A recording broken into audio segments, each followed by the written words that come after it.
Hey there, it's Marley. Welcome back to my booktube channel. Today's video is going to be my April reading wrap-up. So let's talk about all the books I read in April, starting out with my statistics. I always share just a little overview of my reading with a few stats from the month. So basically I read 7 books, which is my average. Nothing too exciting there. I normally read between 7 and 8 books a month. That equated to about 2,791 pages. So that is a little bit lower, I would say. In terms of hours listened, it was 40 because surprisingly, I actually read 3 audiobooks this month. Normally, I don't really read many audiobooks, but yeah, it was about 40 hours. My average rating was 3.5, which is a very, very average rating.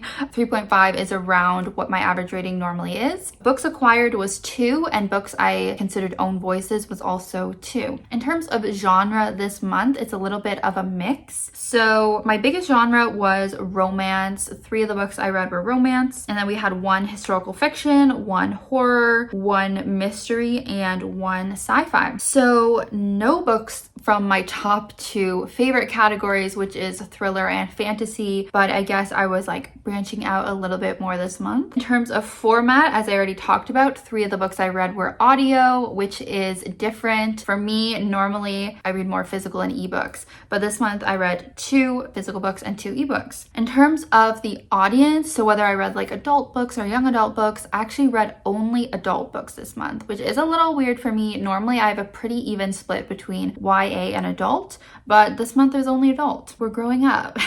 With author gender, I read from 6 female authors and only 1 male author. If you missed it in my TBR for the month, my boyfriend helped pick some of my TBR prompts, and one of the prompts he wanted me to do was read from a man's point of view. So that's why I did pick a book by a man. In terms of author status to me, so this is if I've read from the author before or not, we had 4 authors that were repeat, I'd read them already, and 2 new to me authors. I think this stat is normally pretty split for me as well, so it's interesting to see that I always am reading new authors pretty much every month. And then in terms of year published, so 4 of the books I read were from last year, 2024. Then we had 1 from 2023, 1 from 2022, 1 from 2021, and the oldest book I read was from 2013. So yeah, that is all for the stats, and now we'll get into the book reviews. I'm going to talk about them in the order of my lowest rated up to my highest rated. So my least favorite book this month was Not in Love by Ali Hazelwood. This is a romance book and one of the audiobooks that I listened to. I actually did a reading blog where I only read audiobooks for a week, so I'll definitely link that down below in case you missed that vlog. As I've been alluding to in this video, I don't listen to a lot of audiobooks, so it was a little experiment for me to see how many audiobooks I could read in a week if I only listened to audiobooks and didn't read any physical books. In a way, that video was successful because I learned a few things about my audiobook listening preferences,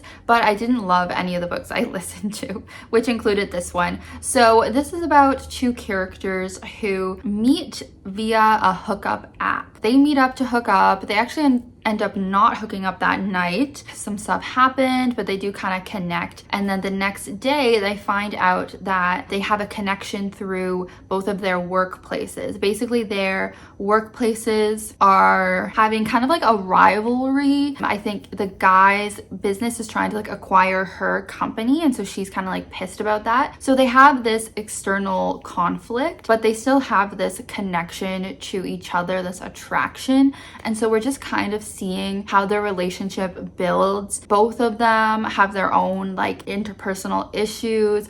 Our main girl, I think she like doesn't do relationships. That's why she was on that hookup app. She struggles with like connecting with people. So we're really just following their relationship with all this other drama with their workplaces going on. One of my biggest issues is that this was one of the most smutty books that Ali Hazelwood has put out. Now, it was marketed that way. Everyone's been kind of aware of that. So I did go into this book a little apprehensively because I don't love when books are so focused on the smut. So I kind of knew this book wasn't going to be for me, but because I like Ali Hazelwood in general, I still wanted to check it out. I do think reading the audiobook also made my experience worse worse because of the male narrator. So something about me, I know a lot of people don't relate to this, but I hate the male point of view in a romance. I only want to hear from the girlies. I don't want to hear from the guy in a hetero relationship. Ali Hazelwood normally comes through for me and does not include a male point of view, but in this one she did, which is fine. She's trying to branch out and do different things with her books, which is good,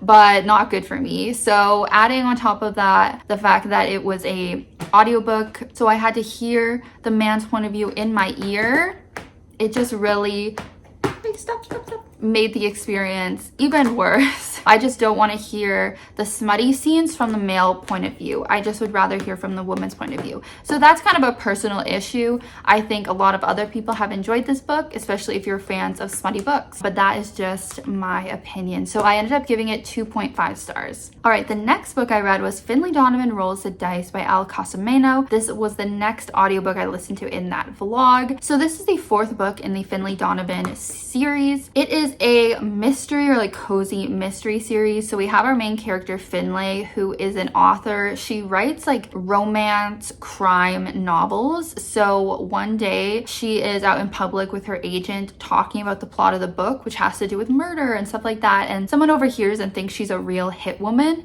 and so they try to hire her. She's kind of desperate for money. You know, she's a single mother. She hasn't put out a book in a while. I think she's been struggling with writer's block. So she's like, maybe I should consider this for the money. And she ends up just getting wrapped up in all of this crime. It's quite like humorous. The series just keeps going on, and we have so many characters at this point that we kind of know that Finlay's getting mixed up with, a lot of criminals. I was taking a little break from this series because it wasn't really for me. Like, I really enjoyed the first book, but it's just been getting not as enjoyable as we go on. But I thought I would return to it and check it out, and yeah, I only rated it 3 stars, so it was still a pretty mid book for me. Unfortunately, I just think, again, the audiobook experience was not the best way to consume this story. I think because of the chaotic nature of the book, if I like zoned out for any second of time, I feel like I would kind of miss what was going on. That's kind of on me because I think I was a little distracted while listening. I would recommend reading this physically just to help with your like reading comprehension. But by this point, the fourth book, like, there's so many different characters. As I was saying, like, it's hard for me to kind of keep track of them all of these different criminals. At the end of the day, I still do like Finlay as a character and Vero and some of the other people, but there's also people in the story I really dislike. So I'm very on the fence about this series. Let me know what you think about it if you've continued it. I think a lot of people have stopped this series, like stopped after the first couple books. Yeah, I basically just don't think the cozy mystery genre is for me. All right, another book I read this month was Out on a Limb by Hannah Bonam-Young. This book was annotated by my friend for me, which made it quite a fun experience to read her little comments throughout. And the reason I picked this up this month is that one of Dakota's prompts that he gave me was to read from a Canadian author, and Hannah is a Canadian author, so love that. So obviously this is a romance. It is about 2 people who actually both have physical disabilities. They're both like missing a limb, hence the title Out on a Limb. But these 2 people, let me try to remember their name, Win, aka Winifred, and Beau. So they both meet at this Halloween party through mutual friends. They're both dressed as pirates, and so they bond over that, and then they end up hooking up. They have this, you know, this little connection. They hook up. It's like a one-night stand. They don't see each other for a while. Then Win finds out she's pregnant, so it is a surprise pregnancy trope, but it's not really a surprise because you know that going in from the premise. So yeah, she's pregnant, so she contacts Beau again, and she's like, hey, just want you to be aware, like, you don't have to, you know, do anything, but I want you to be aware, like, I am pregnant and it's your baby. And he's really a sweet guy, and he's like, I want to be involved, like, all this stuff. So basically they're just like being friends because, you know, they never had a real relationship, so they just want to try and be friends, co-parent this baby. They do end up, of course, falling in love along the way. In a way, it's kind of like a friends to lovers because they're trying to be friends. There's kind of a proximity trope because they're obviously forced to interact now because they are gonna have this baby together. So this is a book I would not typically pick up because of the pregnancy trope and stuff, but as I said before, I think knowing that going in makes it a little bit better. It's not surprising you as the reader, you know what to expect. I ended up rating it 3.5 stars. I overall did enjoy it. I feel like it was very cute, very sweet, but I just felt like there were quite a bit of cringy moments as well. For example, one of my least favorite parts is that first hookup scene at the Halloween party. We got all the details of that scene, and I just wish they would have saved the smutty details for later once they had built up their connection. I never loved like an early hookup scene to be like detailed, and I also found that scene to be a little cringe. So yeah, it can happen with a lot of romances that they're a little bit too cringy for me, but overall this was pretty sweet, and I did quite like the disability rep. Oh, I didn't say our main girl has a little hand, so her one hand didn't fully form properly while she was in the womb. And then in terms of Beau, he is an amputee, so he only has one leg. So those are kind of the disability reps, and I know its own voices. Hannah Bonam-Young has the little hand, and I feel like that representation was done very well. So yeah, overall I would recommend this book, and I see why it's so popular. It is quite highly rated on Goodreads for a reason. All right, and the next 4 books are all 4 stars. We had nothing higher than a 4-star this month. The first 4-star we have is The Story of a New Name by Elena Ferrante. This is the second book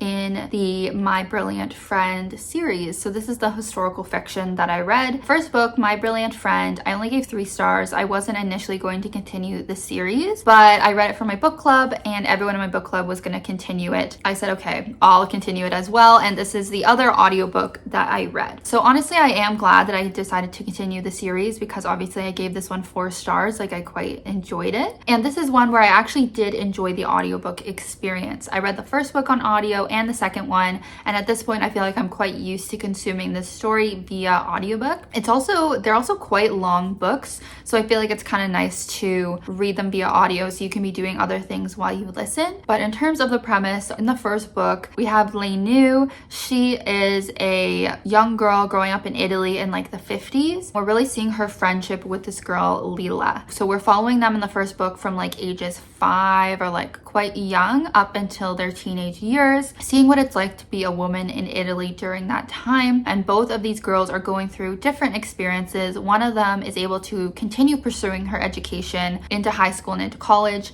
The other girl does end up having to get married and take a different path. And we're just seeing how that affects their friendship. They are kind of like frenemies in a way. They're very jealous of each other, but ultimately they do really love each other. We're seeing the different drama between their friend group as well, and the different men that they date, things going on with their family. At times it could be slightly maybe boring. I think that's what I felt about the first book. But by the second book, I feel like I was invested, and there were actually quite a few things that happened that I was like shocked by. Like, I'm here for this drama, but it can be very upsetting as well. Like, these women are going through, you know, abuse and things that are very uncomfortable to read about. So I would be aware of that. But overall, I am enjoying this series. There's 2 more books. So in the second book, we're really just still in their early-ish life, like teenager into early 20s. So I think there's 2 more books where we're going to see the rest of their lives. So eventually I will get to those books. I'm just not sure when, but I do want to continue the series because I think I'm enjoying the books more and more as we go. Just so many different themes are being explored that it's actually quite interesting to read and reflect on. All right, another book I read, the last book I read this month was Such Sharp Teeth by Rachel Harrison. This is the second book by her that I have read. I read Cackle last year, really enjoyed it, gave it 4 stars, and happy to say I also really enjoyed this one and also gave it 4 stars. So Rachel Harrison's books are described as horror, but they're definitely not like your typical super scary, gory horrors. They're more like cozy horror and like fantasy, especially Cackle. That was not very horror. This one definitely was a little bit more disturbing, like a little bit more body horror going on, because in this book, our main character, Rory, she's been living in the city for a while, living her best life, but she decides to come back to her hometown when her sister is pregnant and has recently broken up with her baby daddy. So she's coming back to support her sister. And while she's back in her hometown, she ends up getting attacked by a werewolf. She gets bit, and of course we know what happens when you get bit by a werewolf. She starts transforming into a werewolf herself. That can get a little bit gross reading about that stuff, but really her transformation into a werewolf was representative of a lot of different things, which I found cool about this book. Harrison comments on a lot of like women's issues. They deal with like feminist topics and stuff like that. So there were a lot of different like ways you could interpret her transformation to a werewolf for a lot of different like women's issues, like not feeling like you have control over your body in a lot of ways, such as when you're pregnant. Sexual assault is definitely a topic talked about in here. Not being believed, not being taken seriously about, you know, the pain you're in, your chronic pain, stuff like that. So I really like how she explored all these different things. I also just in general liked her writing. Her characters are quite funny. There is a little romance in here as well. Yeah, it was a great book. So if that sounds interesting to you at all, I would recommend. I feel like they're quite unique compared to the other books that I read. Another 4-star book for me this month was 4 Weekends and a Funeral by Ellie. So this was my book club book for the month. Someone else suggested it, so it was not on my radar before. I don't think it's a super popular book, so I'm happy to be here to talk about it because I actually did quite enjoy it. The premise of this book is that our main character is going to the funeral of her ex-boyfriend. They broke up like a month ago. It was never super serious, but you know, she attends the funeral, and while she's there, she finds out that a bunch of his friends and family think that they're still dating. He never told them that they broke up. So that's a very awkward situation to be put in, especially as a people pleaser like our main character is. So she just kind of goes along with it. I think someone actually asks her to go along with it, the guy's sister, because she's like, can you just please, like, my parents wanted to believe that he was settled down with someone, like, can you just pretend that you guys were still together? So she's like, okay, like, sure, right? Then, because she was his girlfriend, the parents asked if she would go to his apartment and clean up his stuff, pack up his apartment, and of course take whatever she would like. So again, as this nice person she is, she's like, okay, like, I'll go for the next 4 weekends to go clean up and pack up this guy's apartment. But what she ends up finding out is that they also asked this guy's best friend to also help with cleaning up. Now it is this awkward situation where she is hanging out with her dead ex-boyfriend's best friend, packing up his apartment. That is the romance. So it's a little maybe iffy, but I mean, she was never that serious with the ex, but he thinks that they were. Like, there's some misunderstandings there. And the main trope, I would say, of this book is grumpy sunshine. Like, he has major grumpy vibes, and she is definitely sunshine, which is a favorite trope of mine. So if you're into that kind of dynamic, I'd recommend this. It's very similar to Twice Shy by Sarah Hogle in terms of the dynamic and even the plot. And I just found the romance really, really cute in this book. Like, that was my favorite part of the book, was their connection and their scenes together, and the tension in this book. Sometimes it's not there